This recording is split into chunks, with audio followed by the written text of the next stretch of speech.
Olá, pessoal. É um prazer imenso estar com vocês aqui para mais uma das nossas aulas.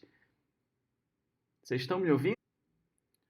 Bom, eu tive um pequeno probleminha aqui, agora acho que já resolveu. Então, voltando, né? Olá, uma ótima noite a todos vocês.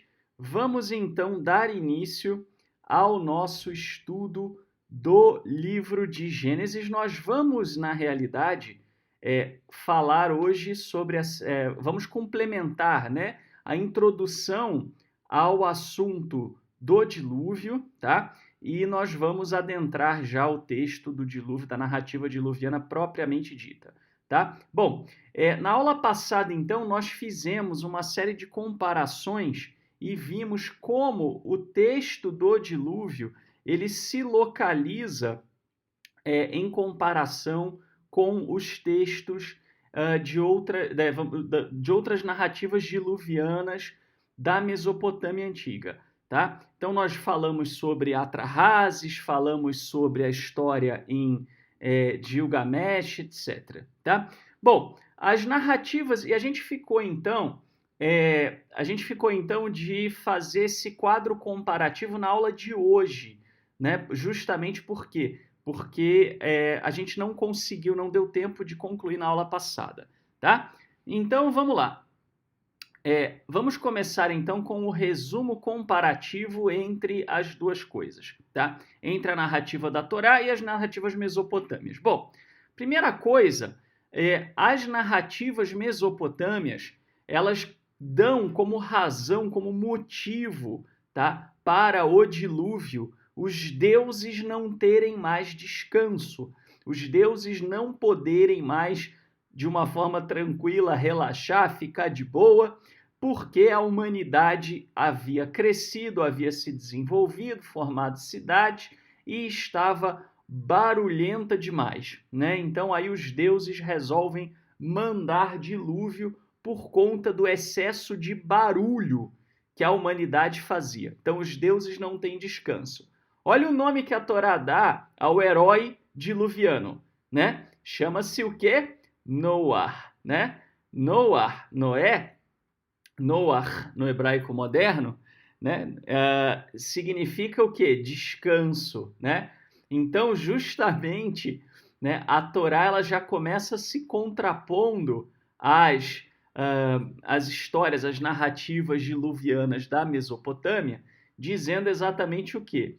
Se numa os deuses mandaram dilúvio porque eles não têm descanso, eles querem descansar da humanidade, do barulho da humanidade, na narrativa da Torá, tá? Noah é aquele que vem trazer descanso para a terra, justamente porque nos seus dias veio o dilúvio que levou embora a iniquidade, né? Então, a Torá ela inverte aqui, né? Se há uma falta de repouso é por conta da iniquidade do homem. A Torá pega toda a mitologia do dilúvio, tá? E transforma o quê? Né? De uma maneira, primeiro, a tornar-se uma narrativa monoteísta, né? Que é um dos objetivos da Torá o tempo todo.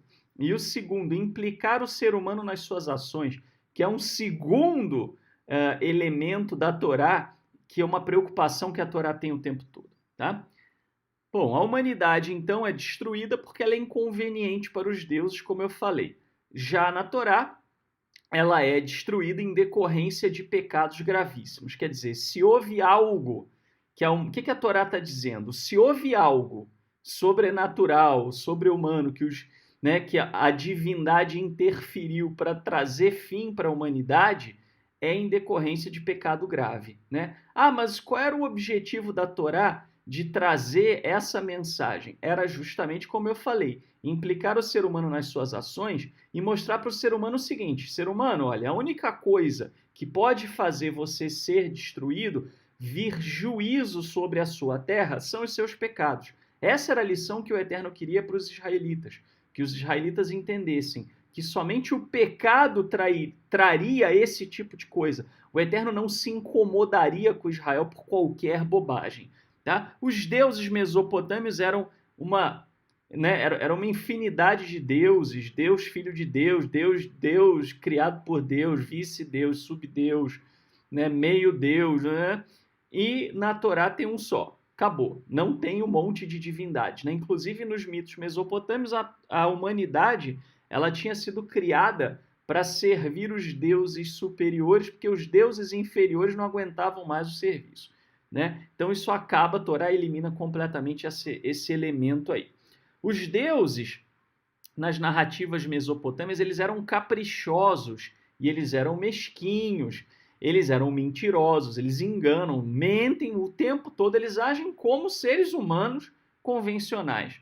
Diferentemente da Torá, onde o Eterno é justo e reto. Ele só age para quê? Para trazer uma correção de curso para a humanidade. Tá? Você tem deuses com poderes limitados na narrativa mesopotâmia, tá? Eles não podem tudo, né? E você tem uma única divindade onipotente e onisciente na Torá, tá? Os deuses, nas narrativas mesopotâmias, eles têm necessidades físicas, né? Tanto que uma das coisas que acontece é que quando eles destroem a humanidade, né, os deuses superiores, a primeira coisa que acontece com os outros deuses é ficar em desespero, porque não tinha mais ser humano para poder servi-los. E os deuses ficaram com fome, literalmente falando. Essa era a crença mesopotâmica, ao ponto até, né, do Enlil ser criticado justamente por causa disso. Né? Como assim você destrói a humanidade e a gente fica sem comida? Tá? O Eterno na Torá não necessita de absolutamente nada. O foco inteiro da narrativa é na necessidade do homem, tá? Inclusive aquela questão do sacrifício, né? Depois do dilúvio, nas narrativas mesopotâmias, o homem sobrevivente oferece um sacrifício para atrair os deuses, né? E aí que a deusa Estar oferece, né, as suas joias e forma um arco-íris como um sinal de que não vai destruir a humanidade, porque a humanidade está fazendo um acordo, uma barganha com a humanidade, né? E o Eterno não precisa de nada na Torá, né? Ou seja, ser humano, você não vai comprar o favor do Eterno, né? Aliás, milênios se passaram e as pessoas não entenderam isso ainda, né? Deuses que temem a natureza e eles temem a humanidade. A humanidade, ela não é simplesmente, vamos dizer assim, né? Não está anos-luz abaixo dos deuses, né? Assim, a linha é tênue, você tem semideuses, etc. E os deuses ficaram morrendo de medo, apavorados, né? No meio do dilúvio, aí, os deuses menores ficaram loucos da vida, apavorados. Isso não aparece na Torá. O Eterno está no controle da natureza e não teme, não só não precisa, como não teme a humanidade em absolutamente nada. Tá? Bom, vamos seguir aqui. O herói do dilúvio, né, ele é um rei, normalmente na mitologia mesopotâmia, tá? Ele é um rei, ele é exaltado, né? Ele é um cara bam, rei da cocada preta, semidivino, muitas vezes ele é a semente de uma divindade, né? A gente viu lá o caso, né, a história, né, de Silzidrá e é exatamente isso, né? Ele era um rei que tinha uma semente divina, ou ele se torna divino, né? Como você vê no caso, né, do épico de Gilgamesh, o homem sobrevivente, ele se torna uma divindade, tá?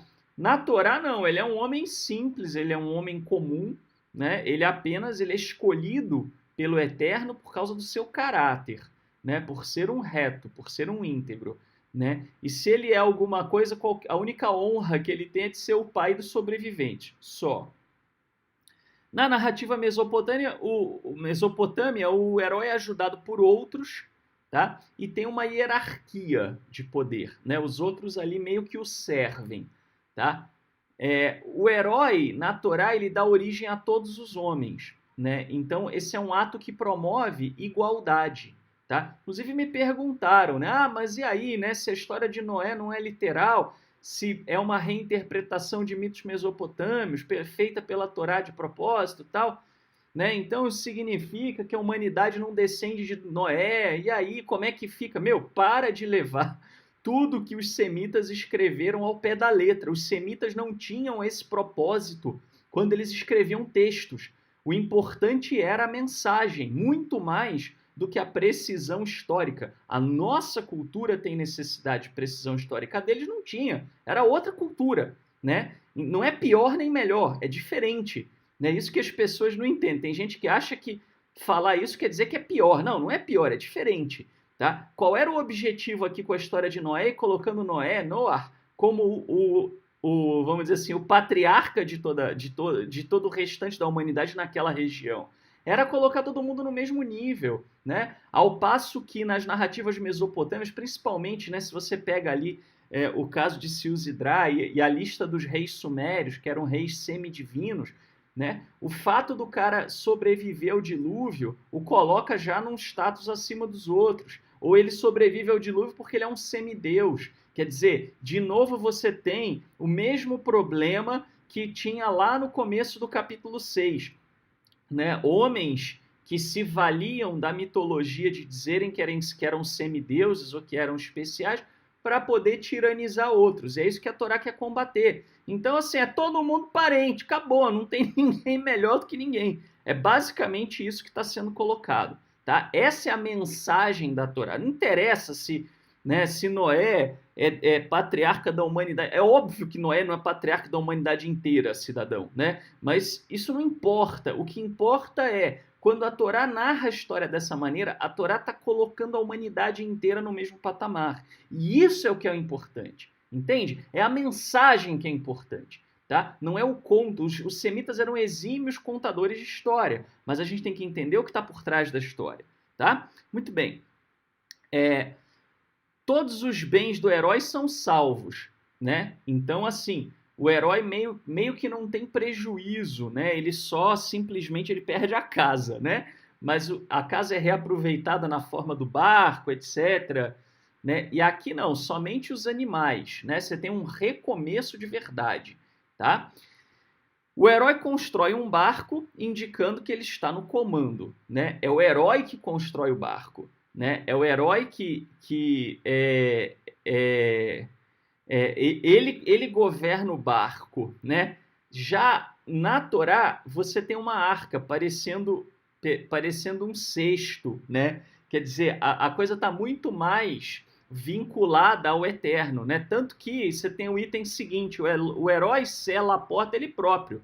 Ele indica a sua independência. Ele está no comando, ele comanda o barco. O barco não está à deriva, ele comanda o barco, ele sela a porta do barco, né? Aqui não, é o Eterno que sela a porta. Quer dizer, se o Eterno não interferir, já era a humanidade, tá? O herói sai do barco por iniciativa própria na narrativa mesopotâmia, tá? Aqui não, o herói aguarda a ordem do Eterno para poder sair do barco. Inclusive, a narrativa começa dizendo que o Eterno se lembrou de Noé, né? Assim, né? Então, você tem a todo momento o Eterno no comando, tá? O herói oferece sacrifício para atrair os deuses e manipulá-los, né? Então, o sacrifício na narrativa mesopotâmia, após o dilúvio, é para atrair e ganhar o favor dos deuses, dar uma barganhada com os deuses, né? Senhores deuses, beleza, vocês querem comer? Tá aqui, ó. Né? Mas então, o que vocês vão me dar em troca? O que vocês vão prometer para mim? Né? E aí vem, inclusive, a história do arco-íris, né? Que há uma participação da deusa Star e tal. Tá? Aqui não. Na Torá, o sacrifício, você não consegue manipular o Eterno. Ele é meramente um gesto de gratidão da parte de Noé. Então é a Torá dizendo, teve sacrifício? Beleza, tudo bem, mas é uma ação de graças ao Eterno. Tá? Então repare, a Torá em momento nenhum ela se preocupa em negar a mitologia. Né? Não era interessante para a Torá, com aquele povo, daquela maneira, negar a mitologia, e sim corrigi-la. Tá? Então, né, mal comparando, eu costumo dar o seguinte exemplo. Né? Imagina que uma criança chega para o seu pai ou para sua mãe e fala assim, né? Papai, mamãe, é verdade que a cegonha jogou uma sementinha, né, na horta, eu nasci do pé de alface, né? Aí o pai olha para a mãe e agora, né? Que eu vou contar isso aqui, né? Não, Não, veja, meu filho, não é assim, né? Na verdade, foi o papai que colocou uma sementinha na horta da mamãe, que a mamãe tem na barriguinha dela, e aí você nasceu da barriguinha da mamãe, né? Seria uma forma de você contar sem mudar totalmente a história, sem mudar totalmente a linguagem, tá? Então é exatamente isso que a Torá faz o tempo inteiro com a mitologia do povo, tá? Muito bem. Que mais? Vamos lá, vamos seguir aqui. Os deuses sentem o aroma, né, do sacrifício e eles avançam em cima dos sacrifícios, indicando que eles precisavam comer desesperadamente, tá? Olha que interessante, quando a Torá vai narrar que o Eterno sente o aroma e se agrada, né, ele se agrada só do aroma, ele não come o sacrifício. Os deuses sentem o cheiro e são que nem você quando você passa na frente da churrascaria, né? Já vai seco entrando, correndo para comer, porque o cheiro, né, faz com que você fique morrendo de vontade, tá? E o Eterno se agrada do aroma. Por que se agrada do aroma? Ele se agrada da atitude, ele não está nem um pouco preocupado em comer, tá? Ele se agrada da atitude de Noé, né? Muito bem. Então, a aprovação é da intenção. Repara como a Torá faz. Olha, eu não como sacrifício. Tá? Não adianta, israelitas, vocês acharem que eu como sacrifício. Eu não como carne de boi, de bode ou de sei lá o que vocês quiserem me oferecer. Mas eu me agrado da intenção de vocês, em gratidão, me oferecerem alguma coisa.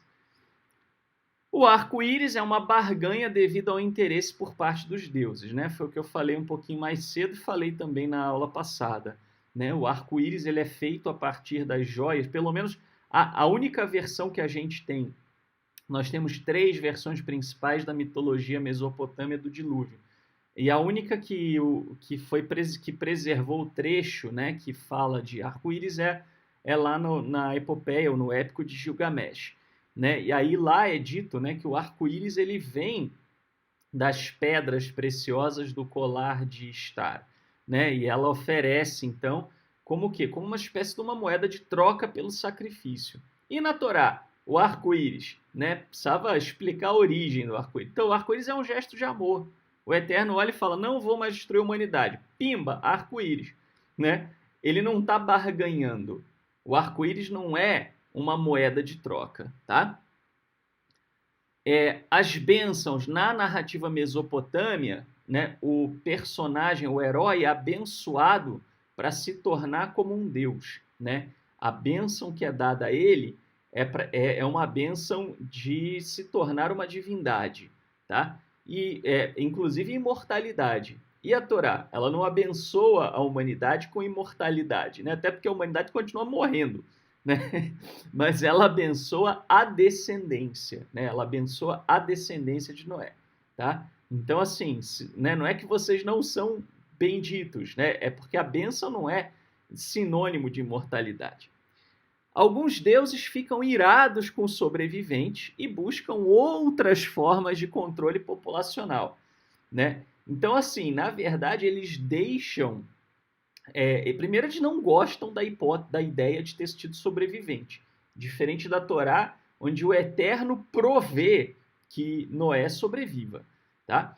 Além disso, o que você vai ter também é o seguinte: eles acabam não destruindo mais a terra, né, não mandando mais o dilúvio, por causa, né, da percepção de que se eles destruíssem a humanidade, não sobrava mais ninguém para poder alimentá-los. Então, o que eles fazem? Eles resolvem que eles vão, o que eles vão fazer, na verdade, na realidade, usar de outros meios, né? E aí você tem, né, é dito, né, vai mandar peste, ou vai fazer o parto ser difícil, um monte de mulher morrer no parto, né? Aquela coisa toda, que é para diminuir o número de seres humanos para não ficar em excesso.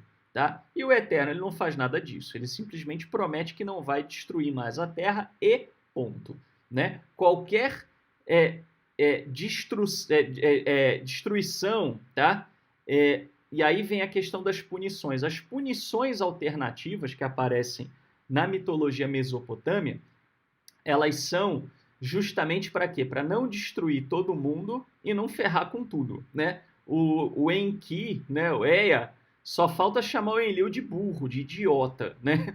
Por ter mandado o dilúvio e ter destruído geral, tá? E aí eles começam a propor formas alternativas de lidar com o problema da humanidade vir em excesso. Então, sempre que vem uma catástrofe é para diminuir o número de seres humanos para os deuses ficarem mais tranquilos, tá? Na Torá, não. Na Torá, você tem a coisa da punição, isso é falado, né? Lá para Gênesis 9, por exemplo, você vai ter a coisa da punição, tá? Mas a punição, ela é simplesmente responsabilizar o pecador e preservar a humanidade, não é preservar os deuses, tá? Não é interesse e capricho dos deuses. Então, repara que, apesar do exterior ser muito parecido, né, o interior da história é muito diferente, né? O pessoal, esse é o sentido verdadeiro do termo esotérico e, né, hoje em dia esse termo ele virou meio que sinônimo para misticismo, né? Mas na origem você escrevia esotérico com um S para falar do que estava por trás e o esotérico com X para falar do que está por fora, né? Então, exotericamente falando, né, do ponto de vista do que está para fora, a história é muito semelhante, né? Usou os mesmos elementos culturais, mas a proposta, a mensagem é muito diferente, foi totalmente revista e corrigida de acordo com o que? Os valores e os princípios que o monoteísmo da Torá queria transmitir para o povo, tá? Muito bem. Dito isso, pessoal, vamos então para a leitura, tá, do capítulo 6. Vamos começar a leitura e a gente vai comentando aí à medida que vai lendo. Então, estas são as gerações de Noé. Noé é um homem justo, perfeito em suas gerações. E Noé caminhou de acordo com Elohim. E Noé gerou 3 filhos, Shem, Ham e Yafet. A gente vai falar dos filhos de Noé, tá, na próxima aula. Tá? Hoje não vamos nos ater muito a isso. E a terra se corrompeu perante Elohim, estava a terra cheia de iniquidade. Elohim viu a terra e confirmou que estava arruinada, porque toda a carne havia corrompido seu caminho sobre a terra, né? Então repara, não é que o ser humano estava fazendo barulho, né? E Elohim disse a Noé: decidi por fim a toda a carne, porque a terra está cheia de iniquidade por causa deles. Vê que eu os destruirei com a terra. Faze-te uma arca de madeira de cipreste. Farás compartimentos na arca e a selarás com betume por dentro e por fora. Né? Desta maneira, a farás de 300 côvados o comprimento da arca, de 150 côvados a sua largura, 30 côvados a sua altura. Uma coisa interessante, tá, pessoal, que essa medida de 150 ainda, salvo engano, aparece, mas 300 côvados ela não aparece na narrativa mesopotâmica. A gente vai ver por quê. Tá? Farás uma clarabóia na arca e a terminarás a 1 côvado de elevação pela parte de cima, e porás a porta da arca a seu lado, e lhe farás piso abaixo, 2º e 3º. Olha, trarei um dilúvio de águas sobre a terra, para destruir toda a carne em que haja fôlego de vida debaixo do céu. Tudo que há na terra morrerá. Mas estabelecerei minha aliança contigo e entrarás na arca tu, teus filhos e tua mulher, e as mulheres de teus filhos contigo. Parênteses, tá, pessoal? Nós não tínhamos na história, na narrativa do dilúvio mesopotâmio, não tínhamos neste ponto do texto, nós não sabíamos se as pessoas dentro do barco na narrativa mesopotâmia iriam sobreviver, tá? Não sabíamos. Aqui já é dito de imediato. Mas então, e de tudo que vive, de toda a carne, trarás 2 de cada espécie para dentro da arca, para que permaneçam vivos contigo. Macho e fêmea serão. Dos voadores, conforme sua espécie, dos animais domesticáveis, conforme sua espécie, de todo rastejante do solo, conforme sua espécie, 2 de cada espécie entrarão contigo para que permaneçam vivos. Um detalhe que passa desapercebido aqui, tá, pessoal? Por exemplo, tem coisa que não é mencionada aqui, tá? Tem animal que não é mencionado aqui como entrando na arca, tá? E toma contigo de todo o alimento que se come e ajunta-o para ti. Servirá de alimento para ti e para eles. E assim Noé, conforme tudo que Elohim lhe ordenara, ele fez. Muito bem. Então vamos a alguns comentários aqui, tá? A primeira coisa, pessoal, na realidade, eu até coloquei num dos trechos, tá? Na aula passada eu coloquei a palavra arca, mas foi um equívoco. Na realidade, eu fui confirmar e não a palavra arca, ela não aparece na mitologia suméria, tá? Só a palavra barco. A palavra arca, ela é exclusiva da narrativa bíblica, tá? A narrativa bíblica a narrativa suméria fala de barco o tempo todo, tá? Então tinha lá um trechinho que eu fiz uma descrição, eu não coloquei a citação, né? Porque é enorme, alguns textos são enormes. E eu coloquei a descrição, eu coloquei lá, construir uma arca, né? Foi meio no automático, tá? Mas eu vou até corrigir o material, mas que fique claro, nos textos sumérios só aparece barco o tempo inteiro, nas 3 histórias que a gente tem, na de Silzidrá, na do épico de Gilgamesh e na história de Atrahasis, tá? Por que aparece a palavra arca aqui, tá? A palavra, isso não é por acaso, e tem um motivo para a Bíblia hebraica trazer a palavra arca. Qual é o motivo? A Jewish Study Bible, ela diz o seguinte, lá no comentário de Gênesis 6, de 11 a 16. A palavra traduzida como, né, faltou o como aqui, como arca, ocorre apenas na história do dilúvio de Gênesis e no relato do esforço da mãe de Moisés para salvar seu bebê, colocando-o no Nilo em Êxodo 2:3, onde o termo é traduzido como cesta. Então, olha que interessante. A palavra arca e a palavra cesta, tevá, é a mesma palavra, tá? É exatamente o mesmo termo nos dois. Então, na verdade, né, o Eterno mandou, né, Noé fazer um cestão. Faça um cestão. Né? A arca era um grande cesto, tá? Por quê? Né? Já que a história de Noé, ela não é uma história, vamos dizer, ela não é histórica, né, com HI, ela é uma história, né, ela é uma narrativa mitológica que a Torá corrigiu para poder expressar uma ideia para os israelitas. Por que não manter como barco? Por que colocar que o Eterno mandou Noé fazer um grande cesto? Né? Por que isso? Tá? Por que mudar para a arca? Para criar uma correlação entre Moisés e Noé. Para que os leitores ou, né, ouvintes da história, tá, de Noé se recordassem da história de Moisés.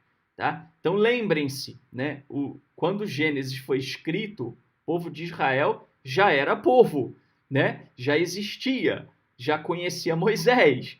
Tá? Então, eles iam estabelecer essa ligação. Tá? Então, esse elo de ligação é importante.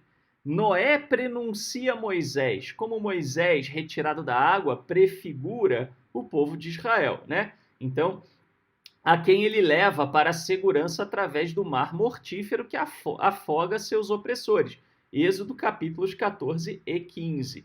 O grande conto bíblico de redenção ocorre primeiro em uma forma mais curta e universal, depois em uma forma mais particularista. Tá? Então, é para estabelecer uma correlação entre as duas coisas. Tá? É para estabelecer uma relação entre Moisés e Noé. O povo já conhecia Moisés, já sabia da história, e aí estabelece-se um vínculo com a narrativa de Noé.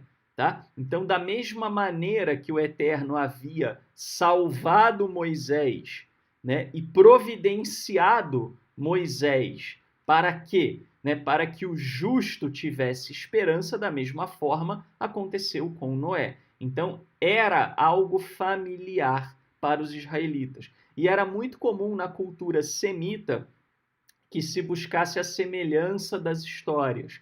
tá? Não é à toa, por exemplo, que você lê a história de Isaac e você lê a história de Abraão e elas são muito parecidas, tá? Por quê? Será que as histórias não tinham coisas diferentes? Tinham, né? Mas por que o enfoque nas semelhanças? Por uma razão, né? Pensa na sua história e na história dos seus pais. Tem coisas que aconteceram com vocês e que são semelhantes ao que aconteceu com os seus pais, e tem coisa que foi completamente diferente. Concorda comigo? É absolutamente natural e normal isso. Imagina que você contasse a sua história enfatizando a semelhança com os seus pais. Para quê?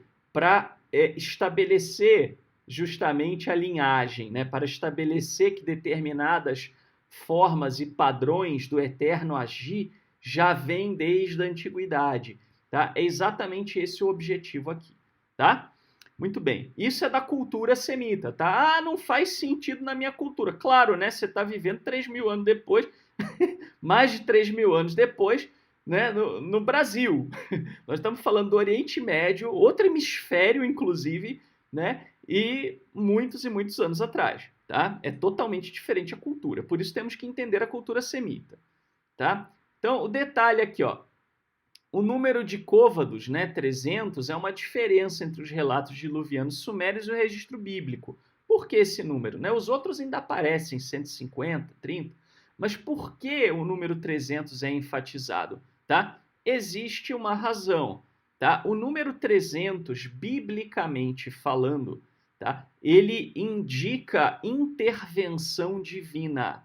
Tá? Muito provavelmente, tá? A gente não tem 100% de certeza, mas muito provavelmente, tá? É por causa do fato dele ser a somatória numérica da expressão Ruach Elohim. Ruach, que é vento, né? O vento do Todo-Poderoso, o vento do Poder Supremo, o vento de Elohim, né? O vento divino, tá? Que indica o quê? Indica o eterno agindo. É uma figura de linguagem para representar uma ação do Criador, né? Um poder ativo do Criador, tá? Então, mas você não tem só isso, você tem outros lugares onde o número 300 aparece com esse sentido. Por exemplo, né, em Juízes 7, Gideão, ele ganha uma batalha com 300 homens. O que isso significa? Significa justamente isso, uma intervenção do Eterno. Tá? Na mitologia suméria, o homem ele sobrevive ao dilúvio por providência própria. Né? Na realidade, você tem o máximo de providência que você tem, né, é o X9 lá do Enki, né? O Ea, em alguns relatos, ele é chamado de Ea, né? Mas é a mesma divindade. O Enki, ele vai lá e conta, né? E ele conta para o herói que o dilúvio vai acontecer, né? Mas é a única coisa. O resto do herói faz tudo sozinho. E aqui não, né? O Eterno está sempre protegendo, o Eterno está sempre fazendo com que as coisas aconteçam conforme o propósito dele. Tá? Para a Bíblia hebraica, nenhum homem seria... Por quê? Né? Porque nenhum homem é capaz de escapar ao juízo do Eterno, tá? A não ser que haja uma intervenção do próprio Eterno. Se o Eterno fizer uma intervenção, o homem é capaz de sobreviver. Caso contrário, o homem não consegue sobreviver. Tá? Muito bem. Aí tem um detalhe, tá, pessoal? Que é o seguinte, evidente, tá? Isso aqui, na verdade, é meio que uma curiosidade, tá?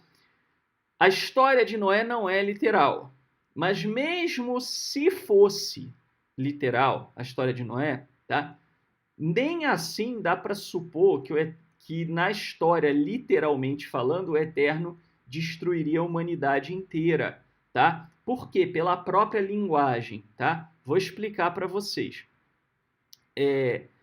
Você vai ter o que aqui, ó, né? Você vai ter essa expressão aqui. O Eterno disse, limparei, alguns trazem apagarei. Apagar e limpar, tá? É o mesmo radical no hebraico bíblico, tá? É mem, he, re, tá? O mesmo radical, tá? Então, você vai ter o quê? Né? O Eterno disse, limparei a humanidade que criei sobre a face do solo. Limparei, apagarei, tanto faz. Né? O Ayomer né? E disse Adonai, e disse o Eterno, né? Emhe, né? Emhe é exatamente isso, limparei, apagarei, né? Et ha'adam, né? O homem, né? Literalmente aqui o homem, tá? Asher, tá? Que, né? Borothi, que criei, tá? Ma'al, né? Pene ha'adamah, tá? Ma'al é de, né? De um lugar, né? De sobre, na verdade, né? Pene face ha'adamah, do solo, tá? Muito bem. Então, aqui nós vamos ter o quê? Né? Essa expressão, tá? Essa expressão aqui, emhe, né? Essas letrinhas aqui, mem, heth e o re, indicam justamente isso, limpar ou apagar, tá? Só que isso, pessoal, pode ser literal ou pode ser uma hipérbole, tá? É um grave erro de interpretação da narrativa diluviana entender que a destruição foi de tudo e de todos literalmente, tá? Por que que é um grave erro? Porque isso contradiria a própria Bíblia, tá? A gente tem lá Números 13, 3.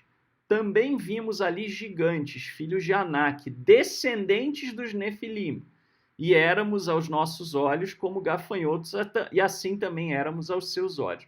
Como é, cidadão, que os Nefilim têm descendente se só sobreviveu Noé? Reparou o problema? Tá? De você interpretar. Então, esse apagar ou eliminar, limpar, etc., não pode ser tudo. Isso é uma hipérbole. Tá? Senão, contradiz Números 13, 3. Né? Ou a história não é literal, que na verdade é o que acontece. Né? A história não é literal. Tá? Mas, se eles deixaram descendência, você não pode ter literalmente a destruição de tudo. Tá? Inclusive, alguns, né, a tradição judaica percebeu isso, e aí alguns dos mais literalistas, eles arrumaram uma solução criativa para isso. Né? Um gigante, né, salvo engano é o Og, se agarrou na arca. Meu, para e pensa. Né? Bom, para começar, gigante literal não existe. Né? A gente viu isso na 2 aulas para trás, né, quando eu falei né, da teoria do quadrado cubo, né? Mas você imagina o gigante agarrado lá, né? E água rolando, né? E a arca para cá, arca para lá, e o gigante lá agarradão, né? 150 dias o gigante agarrado na arca. Vamos e venhamos, né? Não faz o menor sentido, tá? Então, totalmente viagem na maionese, se a gente for literalizar isso aí, tá? Embora, apesar de ser é uma solução criativa, mas não para em pé, né?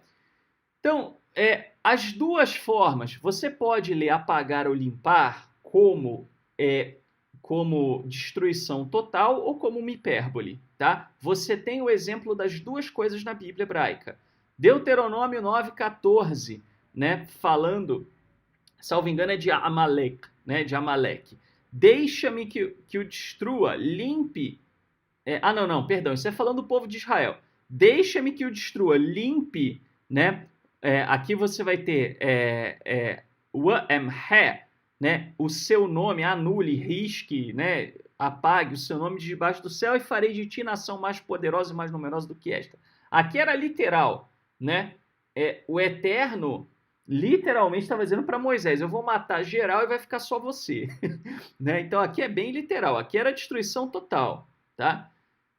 Aqui, 2 Reis 21, 13, tá? Você vai ter algo que não é, tá? Que é o seguinte, estenderei sobre Jerusalém o cordel de Samaria e o prumo da casa de Acabe, limparei, tá? O Ma'rithi, Jerusalém, como quem limpa Yimhe, a escudela, limpando a Mahá e virando-a sobre a sua face. Então aqui, o que aconteceu em Jerusalém? Morte e destruição, mas não foi totalmente, tá? Não foi todo mundo em Jerusalém que morreu, tá? Mas houve grande morte e destruição, tá? Em Jerusalém, fruto, né, justamente do que está sendo profetizado aqui, tá? Então, as duas maneiras, a hipérbole e a literal, né, a hiperbólica e a literal, são possíveis. só que só uma se encaixa com números 3 e 3, né? Ou seja, você teria que preferir a hipérbole. Então não tem para onde correr, né? Lógico, né, pessoal? A história de Noé não é literal, então nem precisaria fazer todo esse esforço que eu fiz aqui de mostrar isso para vocês. Nem precisaria. Se não é uma história literal, você não está preocupado como é que ela se encaixa na história, né? História com HI, né? Mas, mesmo que fosse, não daria para pressupor destruição total, tá? Você tem um outro termo que também, de novo, você vai ter a mesma coisa, tá? Elohim disse a Noah, o fim de toda a carne está perante mim, tá? Você vai ter, né? Vayomer Elohim, né? E disse Elohim, Lenoah, para Noé, tá? Pes kol basar bo lefonai, tá? Literalmente, o fim de toda a carne, né? Está, né, na minha face, né, perante mim, tá? Muito bem. Essa expressão aqui, kol basar, né? Kol basar no hebraico moderno, tá? Que é toda a carne, normalmente as pessoas entendem como vai morrer geral, né? Vai morrer todo mundo literalmente, mas não necessariamente quer dizer isso, tá? Pode ser uma hipérbole também, né? Se eu chego para minha esposa, por exemplo, né, e falo, nossa, olha aqui, olha essa favela, ela foi construída em cima de um barranco. Próxima chuva que der vai descer, vai derrubar tudo, vai matar todo mundo. Eu não estou necessariamente sendo literal, é uma hipérbole, né? A gente faz isso até no português e não quer entender que no texto bíblico tem hipérbole. Mas tem hipérbole para danar no texto bíblico, tá? Os semitas gostavam muito de uma hipérbole, tá? Reparem isso aqui, ó, um exemplo de hipérbole com toda a carne, com kol basar, a mesma expressão. E procuras tu grandeza para ti mesmo? Não as procures, porque eis que trarei destruição sobre toda a carne. Kol-basar, diz o Eterno, porém te darei a tua alma por despojo em todos os lugares onde fores. Isso lá em Jeremias 45:5. Se for tomar isso literalmente, todo mundo ia morrer, menos Jeremias, né? Ou talvez menos o Jeremias, mais o escudeiro dele ou qualquer coisa do gênero, tá? Agora, pouco antes disso, em Jeremias 44:28, olha o que ele vai falar. E os que escaparem da espada, então não vai morrer todo mundo. Voltarão da terra do Egito à terra de Judá, poucos em número. E todo o restante de Judá que entrou na terra do Egito para ali habitar, saberá se subsistirá a minha palavra ou a sua. Então, kol basar não pode ser tomado como uma expressão literal e sim como uma hipérbole. Tá? Então, de fato, tá, pessoal, hipérboles existem no texto bíblico. Você tem que tomar muito cuidado quando você vê uma expressão que generaliza, que fala de tudo, tudo, tudo, tá? Porque nem sempre o tudo, tudo é tudo, tudo, tá? Pode não ser, né? Inclusive, eu até acredito que essa foi a margem encontrada pelo rei Saul, né? Shaul, meu xará, né? Meu nome hebraico é Shaul. Para poder não matar todo mundo, mesmo o Eterno tendo mandado. Aliás, não foi o único, né? Várias vezes aconteceu, né? Das pessoas não matarem todo mundo quando o Eterno mandou matar todo mundo. Aliás, quem tem curiosidade sobre isso, como é que o Eterno pode mandar um extermínio e tal, eu tenho material no site judeu.org sobre isso, tá? Que na realidade, pessoal, as cidades eram minúsculas. Quem morava nas cidades que mandou se exterminar era só os governantes. Não era o povão, tá? Então, quando o Eterno mandava matar todo mundo numa cidade, não era praticar genocídio, que nem as pessoas pensam. De novo, né? Tá lendo o texto bíblico como se estivesse lendo o jornal O Povo, né? Como se estivesse lendo um texto do século XXI, tá? Não é. Quando mandava matar todo mundo, era como a cena final do filme Doutrinador. Tá? Quem assistiu o filme Doutrinador vai entender bem o que eu estou falando do que é a cena final do filme, que aliás vale o filme, né? O filme é até legalzinho, mas a cena final vale o ingresso, né? Eu pagaria só para ir lá ver aquela cena. Eu tô brincando. Mas então é isso, tá, pessoal? Hipérboles existem, tá? Vamos lá, vamos dar sequência aqui para o capítulo 7. E o Eterno disse a Noé, entra tu e toda a tua casa na arca, porque a ti considerei justo perante mim, né? Não seria perante de mim, né? Perante mim nesta geração. De todo animal puro tomarás de 7 em 7, macho e sua fêmea. Mas dos animais que não são puros, 2, macho e sua fêmea. Por quê? Por uma razão muito simples, né? Eles comiam os animais puros. Se você, então, não manda mais animal puro do que animal impuro, né? Então a humanidade ia acabar, né? Ali, pelo menos naquela região ali, né? A família, ou melhor, mesmo que a humanidade não acabasse, a família de Noé ia acabar, então não tinha jeito, tá? E também dos voadores dos céus, de 7 em 7, macho e fêmea, para guardar em vida a semente sobre a face de toda a terra. Porque daqui a 7 dias farei chover sobre a terra por 40 dias e 40 noites. Vamos falar por quê. 40 dias e 40 noites não aparece na mitologia suméria, tá? Isso aqui é exclusivo do texto bíblico. Por quê? Vamos tentar entender. E apagarei toda criatura que fiz sobre a face do solo. E Noé fez tudo conforme o que o Eterno lhe mandou. E Noé tinha 600 anos quando o dilúvio aconteceu. 600. Esse número não é por acaso. Lembra que eu disse para vocês, o número 10 significa o quê?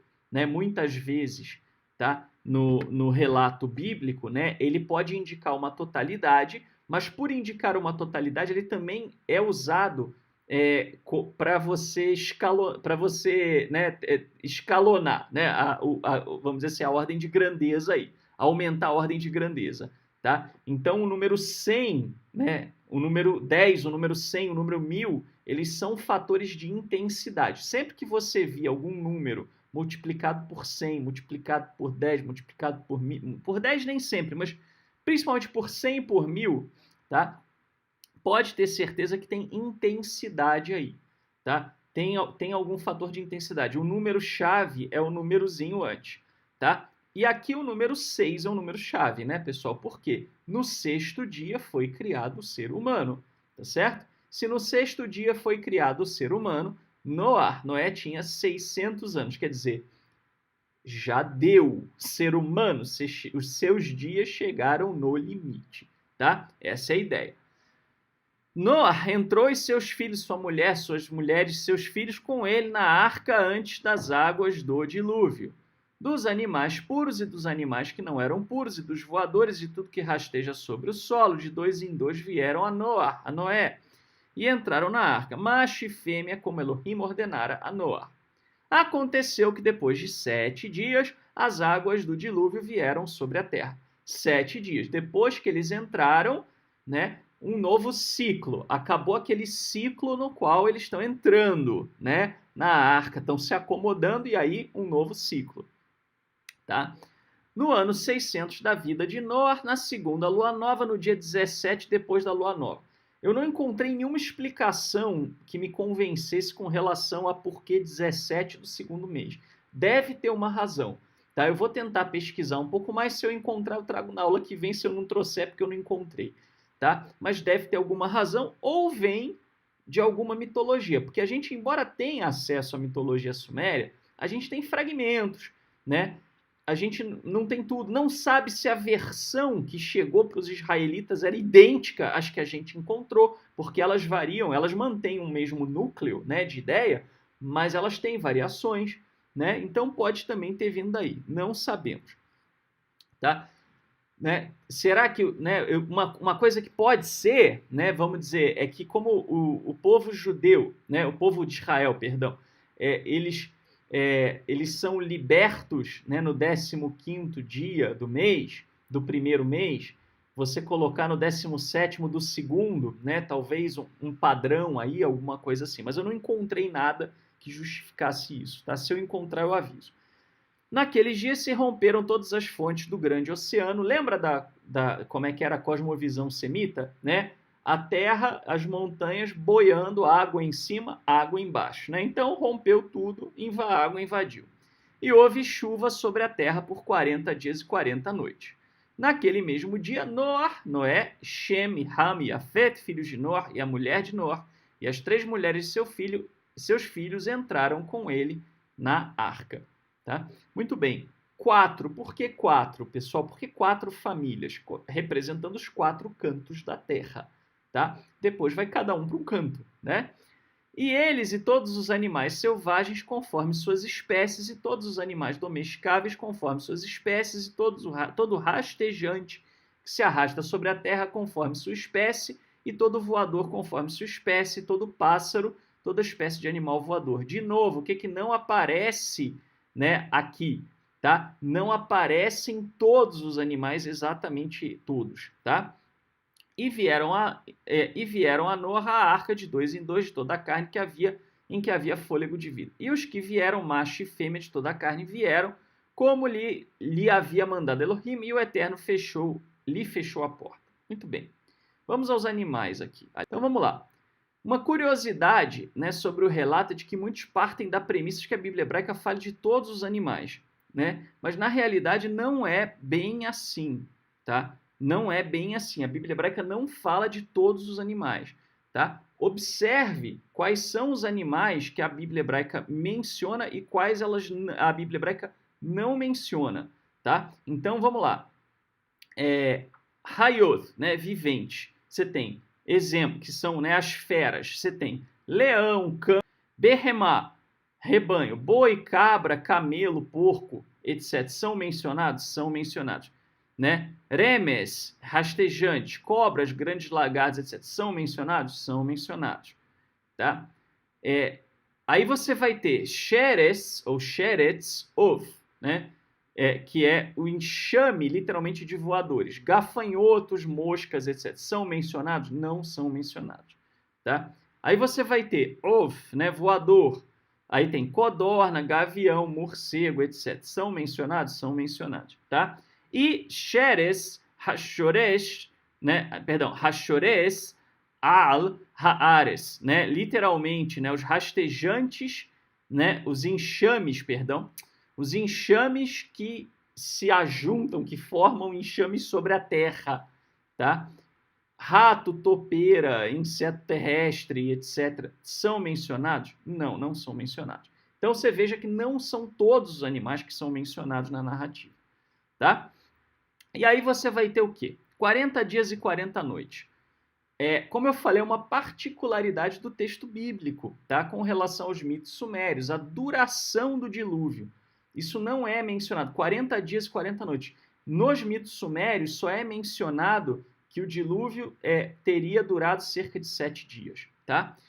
40 dias e 40 noites é algo da Bíblia hebraica. Por quê? Tá? Porque para a Bíblia hebraica, 40 ele representa uma geração, tá? E isso é muito claro, por exemplo, em Números 32, 13, tá? Onde você tem: assim se acendeu a ira do Eterno contra Israel e fê-los andar errantes pelo deserto 40 anos, até que se consumiu toda aquela geração que fizera mal aos olhos do Eterno, tá? Então, repara, 40 anos para consumir uma geração. Essa é talvez a referência mais explícita que existe a uma geração ser simbolizada pelo número de 40.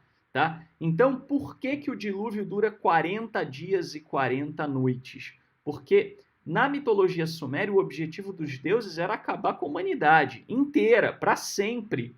Tá? A humanidade ter sobrevivido é um mero acaso na mitologia suméria. Tá? Na Bíblia hebraica, não. O objetivo era acabar com aquela geração. Tá? Ou seja, né, aquela geração acabou porque já deu, né, deu total desgosto para o Eterno. O Eterno chegou ao ponto de se arrepender de ter criado a humanidade. Tá? Então, aí o que aconteceu? Né? Aquela geração acabou, mas não quer dizer que isso se refira a todas as gerações. Por que isso era importante? Porque os sumérios viviam com medo. E se a gente fizer barulho de novo? E se os deuses resolverem nos destruir de novo? Né? O Eterno não, ele deixa muito claro, não. A destruição, ela não é para todas as gerações. Tá? Por quê? Porque a Torá queria ensinar isso aqui para os israelitas, como base fundamental, de que o Eterno não pune geração vindoura pelos pecados dos pais. Tá? Pecado dos pais é uma coisa, pecado dos filhos é outra. E isso vai ser dito explicitamente. Então, essa também é uma ideia importante dentro da Bíblia hebraica. Tá? Com isso, então, pessoal, nós fechamos o capítulo 6 e o capítulo 7. Vamos fechar a história, encerrar a história do dilúvio já e provavelmente avançar um pouquinho na próxima aula, na próxima segunda-feira. Tá bom? Pessoal, se vocês têm gostado dessas aulas, se tem ajudado vocês a compreender melhor as escrituras de uma forma mais pé no chão, mais racional, se vocês apreciam esse tipo de conhecimento, então eu peço encarecidamente que vocês nos ajudem a continuar. Somente através da ajuda de vocês a gente consegue continuar produzindo material de qualidade. Você pode fazer isso através de uma das contas indicadas no seu vídeo, tá bom? Pessoal, muito obrigado e até a próxima, se o Eterno assim nos permitir. Nós vamos dar um intervalozinho de 2 minutinhos, tá? E a gente volta, então, com a aula de Obadias, tá? Hoje, então, começando um novo profeta menor. Tem um comentário engraçado que os sumérios não aparecem na Torá. Aparecem, né? Você tem uma referência ao nosso pai Abraão, dizendo que ele era de Aram, né? Você tem ali Ur dos Caldeus, é tudo ali naquela região, mais ou menos. Não estou com o mapa na minha frente, mas é basicamente aquela região ali, tá? Não são mencionados como Suméria, talvez, né? Mas a região é mencionada, tá? Pessoal, muito obrigado e até a próxima, se o Eterno assim nos permitir.